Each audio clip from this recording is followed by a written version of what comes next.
ચોક્કસ ગોપાલભાઈ ઇટાલિયાની જીત આમાં દેખાય છે. કારણ કે પહેલા આપ જીતેલું જ હતું, પણ ભૂપતભાઈ ના લીધે રી-ઇલેક્શન આવ્યું છે. અહીંયા વિસાવદરમાં ટ્રેન્ડ મોસ્ટલી 2012, 2017 ને 2022માં ભાજપ વિરોધી ટ્રેન્ડ દેખાઈ રહ્યો છે.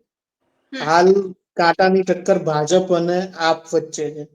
પણ આપ પહેલા જીતેલું છે 2022માં, ખાલી ઉમેદવાર બદલાયા છે અને પહેલા કરતા સારા ઉમેદવાર આયા છે. ગઈ વખતે ભૂપત ભાયાણી એમના નામથી જ નથી જીત્યા, આમ આદમીના બેનરથી જીત્યા છે. આ ફેર આમ આદમીનું બેનર બી છે અને સારા ઉમેદવાર બી છે. રહી વાત કોંગ્રેસની, 2012માં 9% વોટ, 2022માં ખાલી 12% વોટ. 2017માં ભાજપને હરાવવા માટે પબ્લિકે હર્ષદ રીબડિયાને જીતાડેલા છે એવું લાગે છે. એટલે 100% આ ફેર ગોપાલભાઈ ઇટાલિયાની